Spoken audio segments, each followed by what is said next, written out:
Annetjie, so baie dankie. Ons het nou lekker gesing. En vir die voorsangers, julle dra ons lekker sterk met julle stemme. Dis so lekker om dit te kan doen saam met julle. En welgedaan dat julle almal op hierdie koue aand hier is. Daar's 'n spesiale prys môre aand vir almal wat kon vasbyt tot by môre aand. Sop en broodjies na die tyd, jy weet, né? Ek smaal oor die Here se humor, want die Here maak ons mos nou anders as diere. Beeste kan net gras vreet, dis wat hulle het. Hulle kan gras vreet. God gun vir ons hierdie tonge met hierdie smake. Ons kan soet proe, suur proe, bitter proe, sout, al daai goed. Ons kan kombinasies van dit, bitter soet of soet en suur saam. Umami, dis nog 'n smaak. Weet jy, jy kan al hierdie lekker goede en geite proe en dit is vreeslik lekker. So ons koning het ons bederf met ons kan skaapchoppies geniet, ons kan wyne geniet, ons kan suikers geniet, ons kan gis gebruik en allerlei baksels maak en brode. Eindelose vreugde op die tong. En toe doen hy hierdie interessante ding. Sekere groot gebeurtenisse in die Bybel koppel hy aan kos. Toe hy die Israeliete uit Egipte uitvat en hulle bevry van slawerny, toe sê hy vir hulle: slag 'n lam, braai daai vleis, hê 'n Pasga maaltyd. En tot vandag toe sal die Jode getrou daai maaltyd vier met daai smake, daai bitterkruie, saam met die wyn, saam met die skaapvleis. Dis die smaak van hulle verlossing. Toe Jesus regmaak vir die kruis, toe vat hy wyn en hy vat brood en hy sê elke nou en dan moet julle die wyn drink en dink aan my bloed. En die brood breek en dink aan my liggaam, dis vir julle.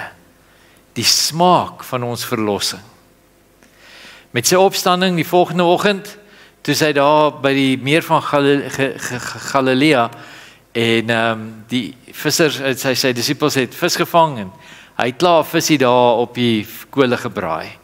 'n Lekker ontbyt braai vis.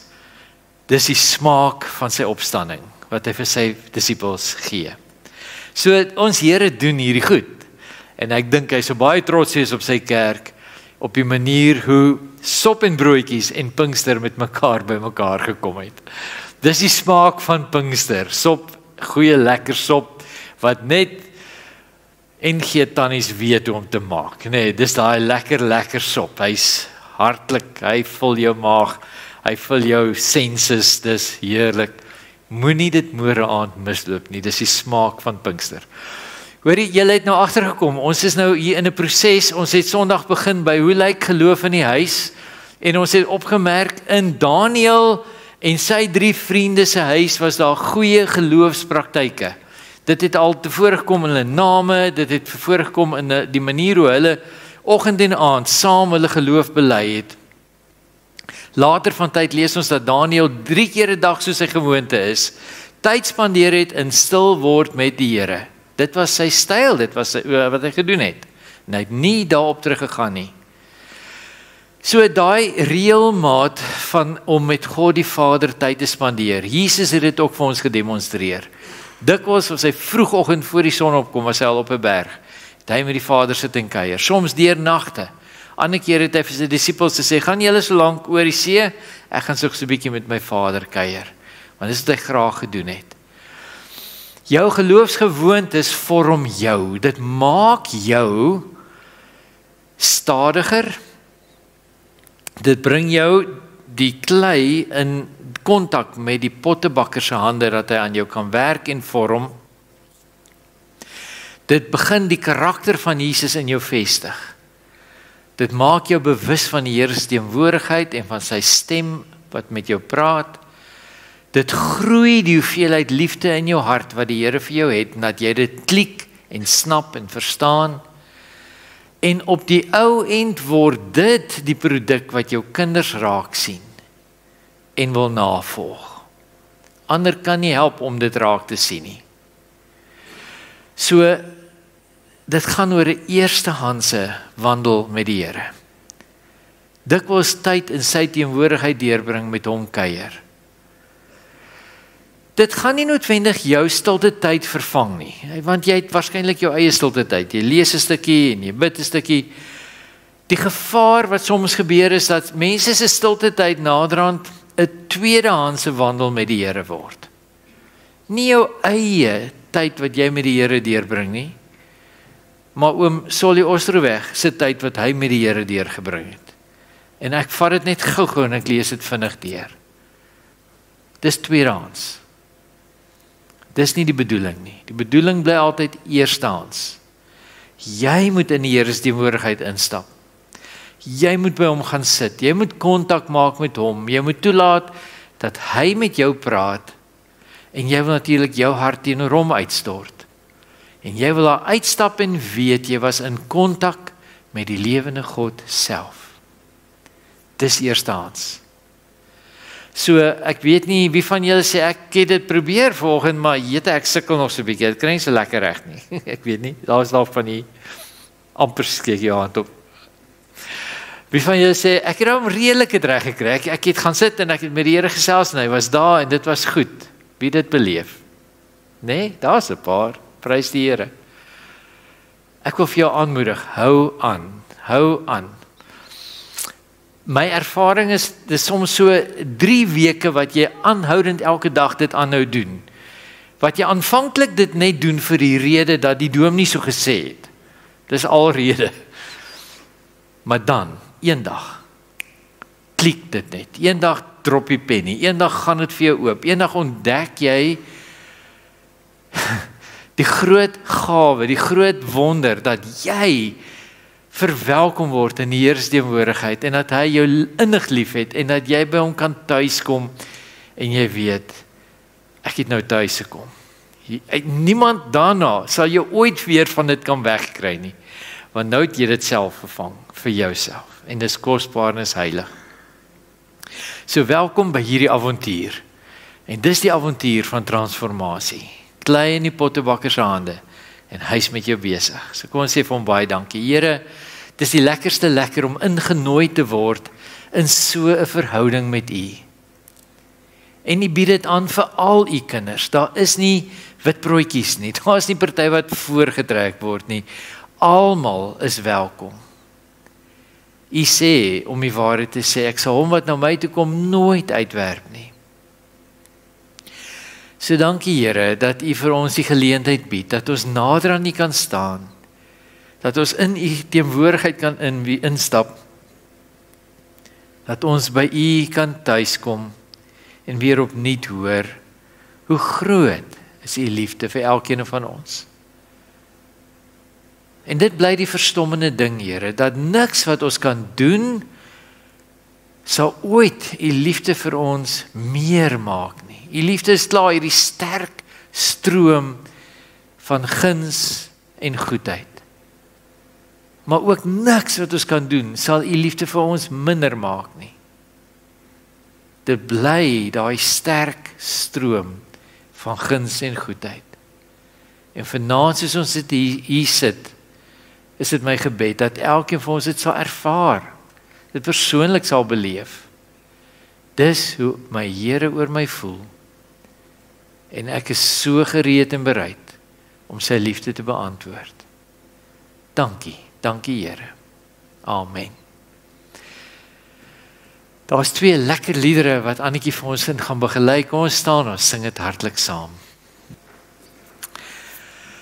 Ek was vir lank jeugdominee en dan het ek nou elke jaar met die kinders in die belydensklas gesprekke gevoer.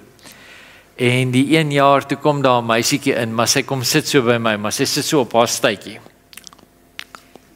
En sy kou so, lekker oop mond, jy weet, maar jy kan nou sien, die rebelsheid spuit so uit uit. Nou try ek my bes, jy weet, ek try nou agter hierdie masker inkom. Hi, vertel my, wat gaan in jou lewe aan? Sy stel niks belang nie. Naderhand sê ek vir haar, ek kan nou sien, jy wil nie hier wees nie, en ek verstaan dit. Maar vertel net vir my hoekom. Ek weet nie hoekom nie. Sy sê vir my, dominee, jy ken my pa. Ek ken haar pa. Haar pa was 'n ouderling in die gemeente. Haar pa was die ouderling by die ouete huis in die gemeente. 'n liefdevolle, cuddly oom. En almal was gek oor hom en hy het altyd gaan koffie en koekies by almal geniet en dit was nou hoe hy sy huisbesoek gedoen het en dit was goed en dit was gaaf. Ek sê, ja, ken jou pa. Sy sê, hier by die kerk ken julle hom almal as 'n engeltjie, maar by die huis is hy 'n duiwel. Daar sit sy, klaar gepraat, dis wat sy ervaar. Vreeslike vyhandigheid, want sy sien nie die geloof in aksie nie, sy sien nie transformasie nie, sy sien nie die liefde van Jesus wat deurspoel en lewens verander nie. Daar's 'n gat, daar's 'n onderbreking net daar. Sy het nooit verder gegaan in kategese of belydenis of niks nie. Maar interessant, 'n paar jaar later kom sien sy my. Sy sê, ek wil net vir jou sê, ek het my lewe toe nou vir die Here gegee. Ek sê, dis goeie nuus, maar hier's 'n storie, vertel my die storie. Sy sê, sy het daar by een mall gestaan, by die een deur van Westgate. Sy het nog gewag vir iemand om haar op te laai, so sy staan maar net daar teen die deur, hier's baie mense wat beweeg. En sy sien haar sonnaarskoolonderwyser van 'n klomp jare gelede en sy vrou kom by die plek uitgestap en hulle stap saam na hulle kar toe en hy maak vir haar die deur oop van die kar. Sy sê, en ek staan daar en ek dink by myself, hierdie ou is 'n genuine Christen. Hy's op 'n weksdag by die mall, is hy ook 'n Christen. Daar maak hy die deur vir sy vrou oop. Dis mos nou liefde. Sy sê, ek wil dit hê. En daar by die deur van die mall staan sy en sy gee haar lewe vir die Here. Daai mense is salig onbewus van wat gebeur. Maar jy kan nie, daai ding wat Jesus sê, jy kan nie 'n lamp aansteek en onder 'n emmer wegsteek nie. 'n Lamp skyn vir almal om te sien. Almal kan jou lig sien skyn of hom nie sien skyn nie. En dis wat die Gees in ons wil kom doen. Om daai lig wat in jou skyn op te draai dat hy helderder skyn en dat hy sigbaar word, dat mense kan sien die goedheid van die Here lewe hier binne in jou en dit maak 'n verskil. So dis wat Jesus sê wat die Heilige Gees gaan doen. Johannes 14 vers 26, maar die voorspraak, die Heilige Gees wat die Vader in my naam sal stuur, hy sal julle alles leer en julle herinner aan alles wat ek vir julle gesê het. So die Heilige Gees het twee sleutelrolle. Die eerste sleutelrol was net eers vir die disippels om hulle alles te herinner wat Jesus gesê het. Want hulle het dit eers net mondelings oorgedra vir hulle, die mense wat hulle na Jesus toe gelei het. En met tyd saam het hulle besef, hey, ons gaan dalk een van die dae die emmer skop en dan waar is daai inligting van hoe Jesus was. So ons moet dit nou begin neerskryf. So deur die Heilige Gees gelei, het die Heilige Gees het hulle alles herinner aan wat Jesus gesê het en hulle het dit neergeskryf. Baie interessant. In die Ou Testament het engele openbaringe gebring en openbaringe van God met mense gedeel. Jy kry byvoorbeeld in Daniël, dan kom die engel Michael na hom toe en sê, ek is gestuur om aan jou hierdie boodskap te kommunikeer. In die Ou Testament was engele die boodskappers van God se openbaring. Maar die Nuwe Testament is so heilig, dis so kosbaar, dat God dit nie toe vertrou aan engele nie. Net sy eie Gees vertrou hy dit aan toe. En dis sy Gees wat kom en dit kom herinner. So hy is die ene wat vir Paulus, vir Johannes, vir Petrus, vir Lukas, vir Matteus herinner het aan al die detail wat Jesus gedoen het, sodat hulle dit kan neerskryf en sodat dit skrif kan word. So met ander woorde, dis hoekom ons die Bybel geïnspireerd noem, in spiritu, nee, ekskuus, daar, ja. Die Heilige Gees, die Spirit is in jou. Dis waar die term vandaan kom, geïnspireer. Hy woon in ons.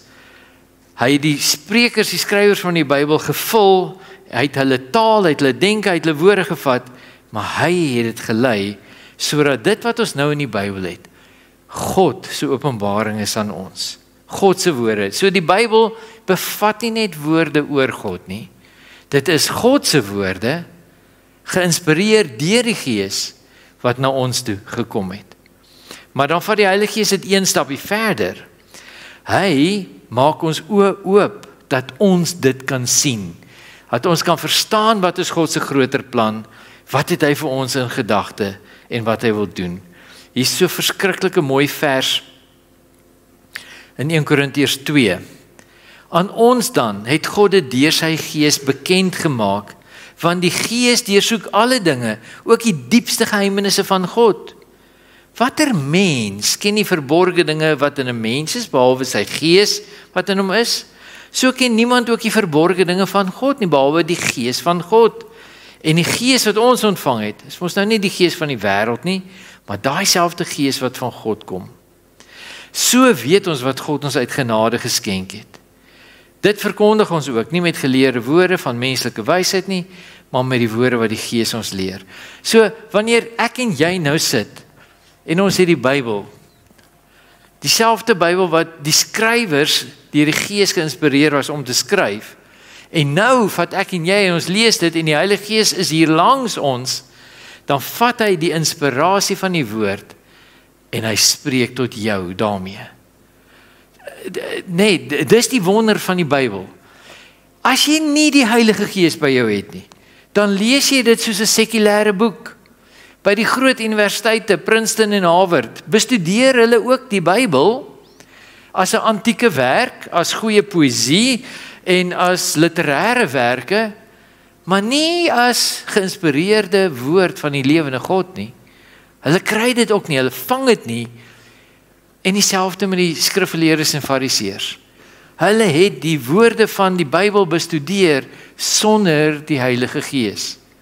So hulle kon nie verstaan nie, hulle kon nie insaai hê dat Jesus vervul al die profeseë van die Ou Testament nie.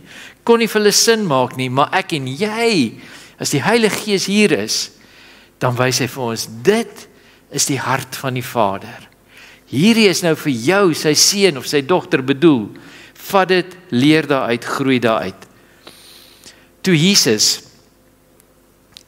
in die woestyn deur die Satan aangeval is, toe is Jesus 'n antwoord. Hy het aangehaal uit Deuteronomium 8 vers 3.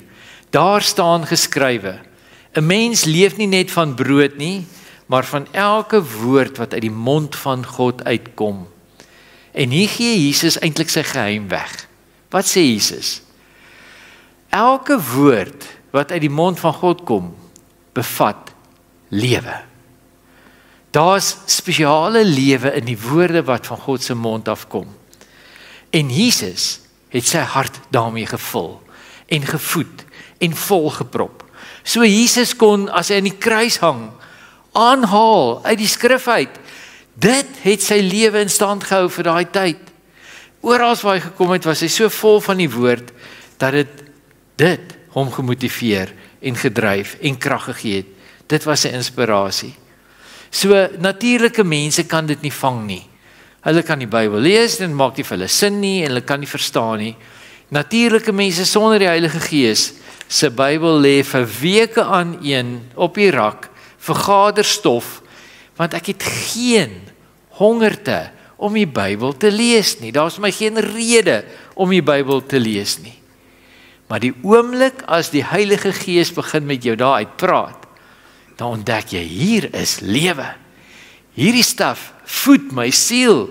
Sonder dit is ek gesink, krimp ek in mekaar, maar in dit vind ek my krag, vind ek my sterkte, vind ek my hoop. So ek wil vir jou vanaand graag help en begeleid na daai plek toe, waar jy weer opnuut met die Bybel so kan wees, en God se stem hoor in die Bybel. So saam met die Heilige Gees, het ons 'n inwonende waarheidsonderwyser. Hy is die hele tyd saam met jou. En hy herinner jou aan al die goed wat jy moet weet. So hoor 'n bietjie wat sê 1 Johannes 2. Wat julle egter betref, die Gees waarmee hy julle gesalf het, bly in julle. En julle het niemand anders nodig om julle te leer nie.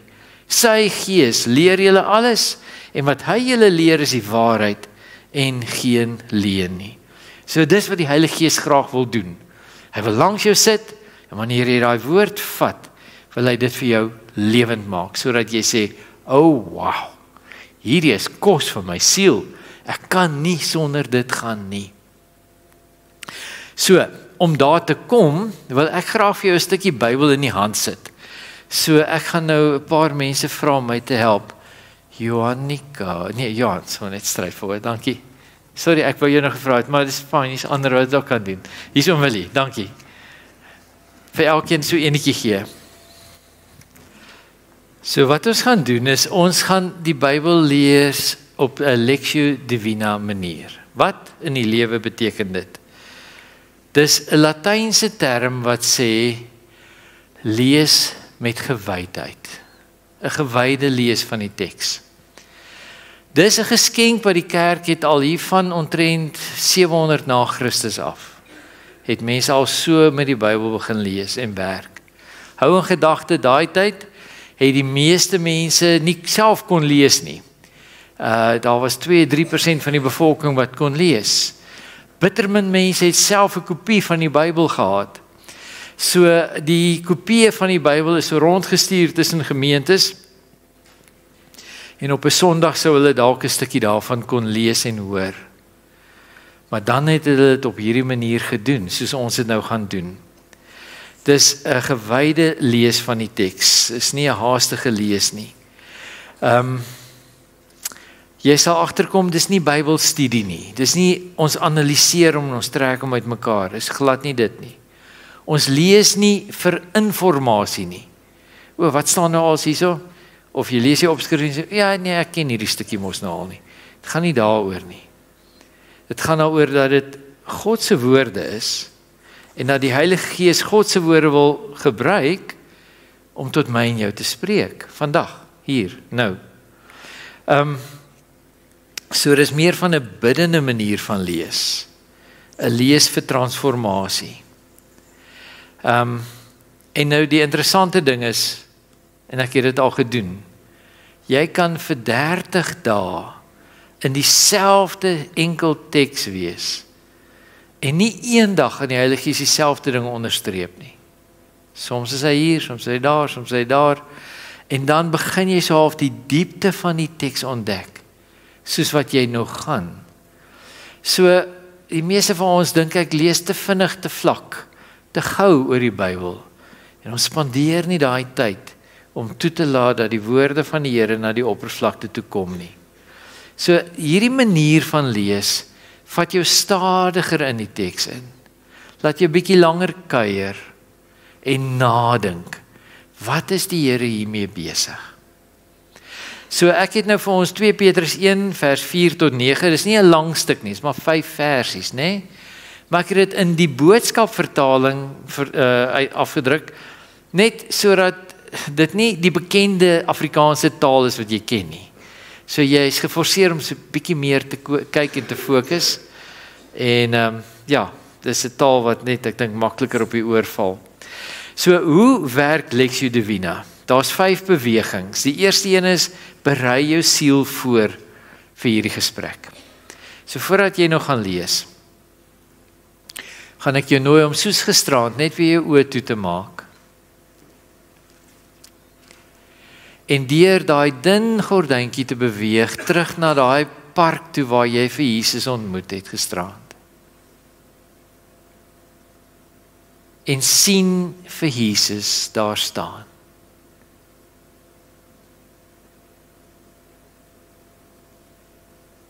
En stap na hom toe aan. Totdat jy by hom staan, voor hom staan. Dis soos 'n klein magneet wat aangetrek is na 'n groot magneet. Jy kan nie by hom wil wees nie. En jy kom staan hier voor Jesus Christus, die Here van jou hart. En jy voel die groot liefde wat jy vir hom het, wat hy vir jou het. Ek wil jou 'n minuut of so gee om sommer net met hom te gesels en sê, Here, hoe lekker om U hier raak te loop. Wat 'n voorreg om by U te kan wees. En dankie dat ek nou tyd met U kan spandeer. Gee so 'n oombliekie dat jy net rustig dit doen, saam met Jesus. Kuier vir 'n oomblik met hom. Kyk hom in die oë waardeer sy liefdevolle blik as hy na jou kyk.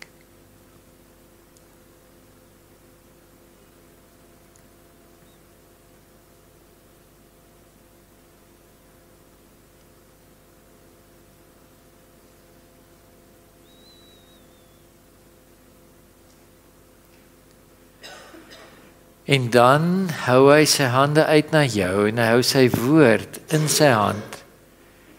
En hy sê, ek het iets vir jou vanaand. Ek wil my hart met jou deel. En jy vat dit uit sy hande uit. Die geskenk van sy woord.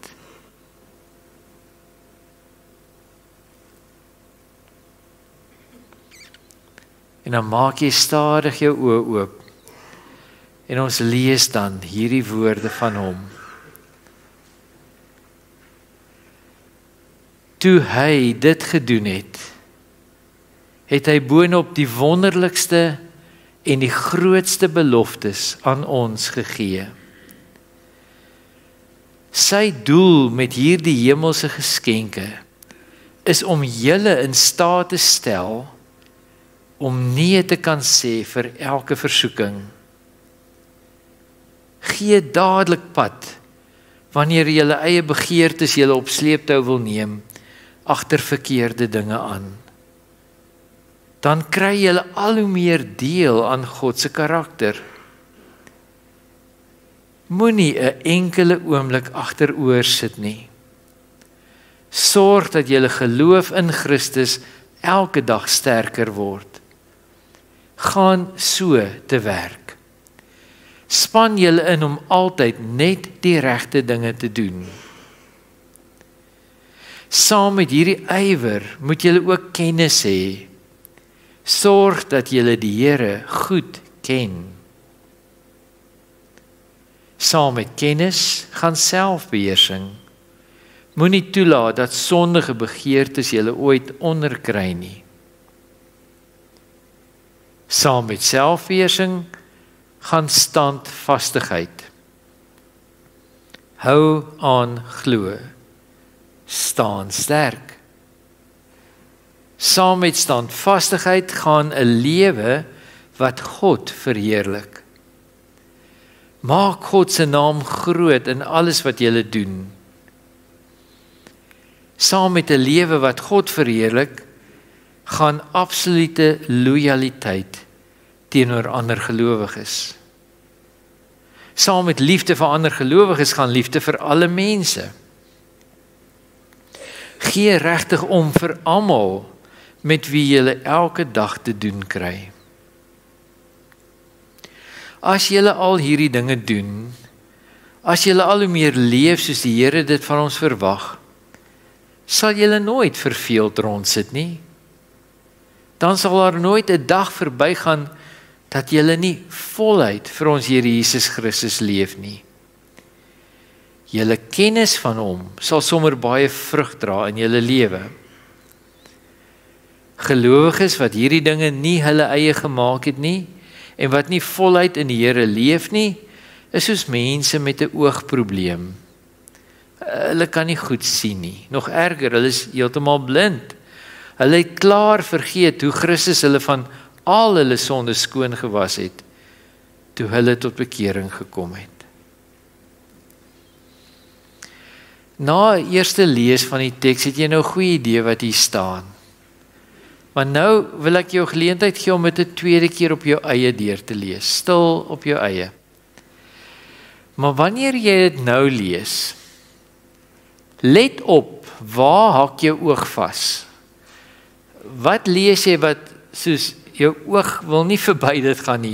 Hier's iets wat jou aandag trek. Jy wil hier bly, jy wil hier vashak.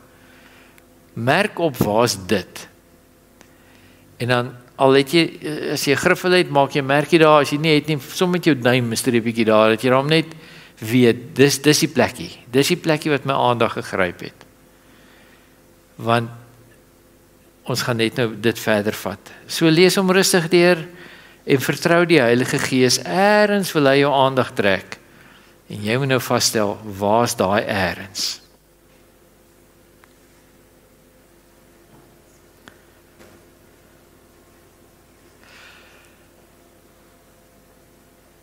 So stap 1 van Lectio Divina is net eers oë toe, ontmoet Jesus,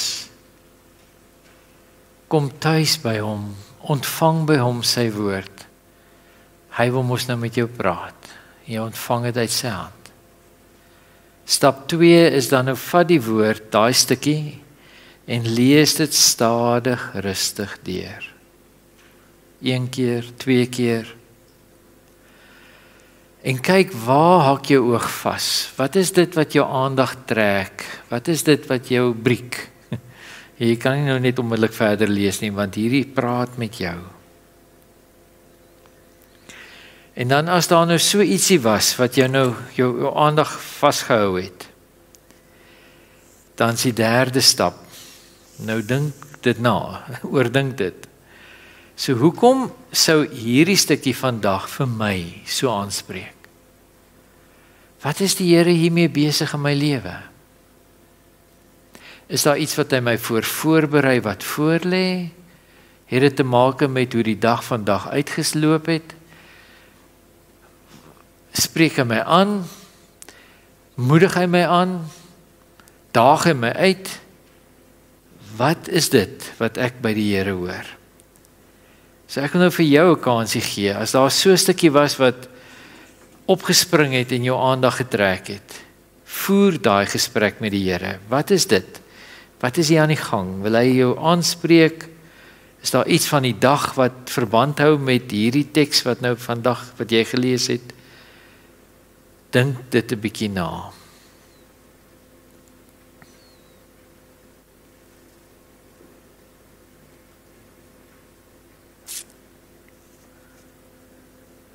Die 4de deel van Lectio Divina is nou gaan jy met die Here oor dit gesels. Oor hierdie ding wat nou tot jou gespreek het. Ja, Here, dis nou 'n moeilike enetjie hierdie, nê, maar kom ons praat daaroor, want die Here het nou met jou die gesprek begin. En nou wil hy graag hê dat jy hom antwoord. So bring jou hart na die Here. Wat is dit wat jou aangeraak het? Wat spreek tot jou? Wat is die gewaarwording van jou gees? En die beste moontlike antwoord sou wees om te sê, Here, ek is tot u beskikking. Doen wat u graag wil in my lewe. Maar ek sien u is hier besig om dinge te sê en u wil dinge doen. Spreek, Here, u kind luister. So neem 'n bietjie tyd, daai iets wat jou aandag gegryp het, wat jy nou met die Here oor gesels het. Antwoord die Here op dit.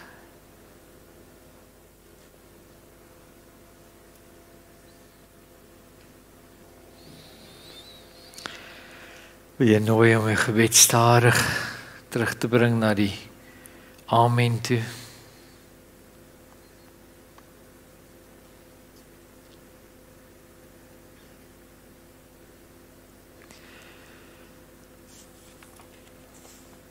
Jy kan sien hoe hierdie 'n gesprek is, nê? Nee. Jy het gekom en met Jesus gepraat. Toe gee hy vir jou sy woord en hy praat met jou. En toe oordink jy wat hy vir jou sê en jy antwoord hom op dit wat hy nou weer met jou praat. Dis reg. Eerstehands kuier jy met hom en hier's 'n gesprek aan die gang soos tussen vriende. Soms wil die Here 'n paar dinge in jou verander, want dis wat hy doen. En daar gaan soms weerstand binne in jou wees. Ek is nou nie lus om hierdie boodskap te hoor nie, Here.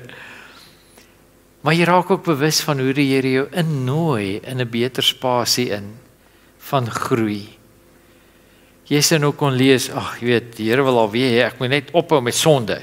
Jy moet nee sê vir elke versoeking.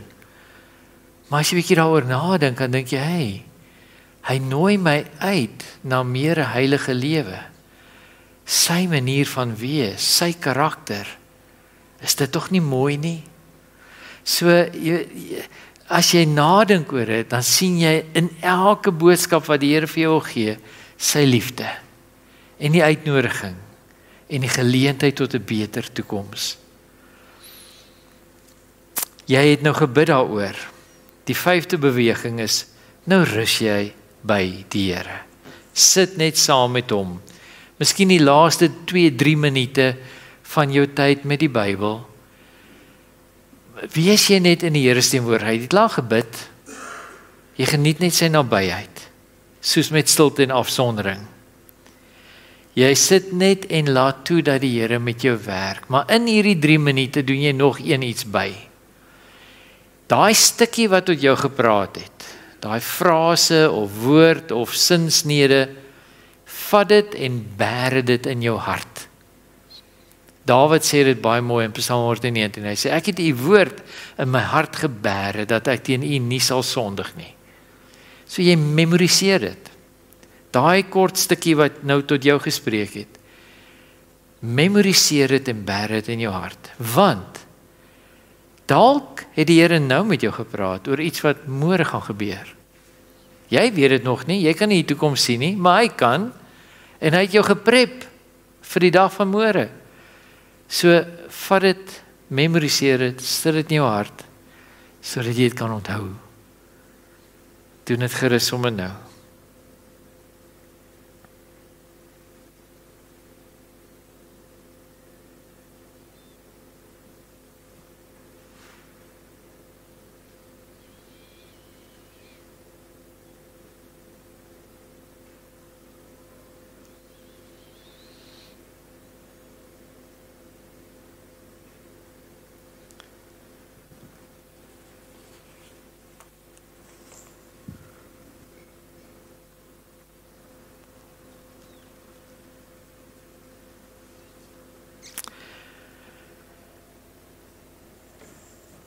Amen.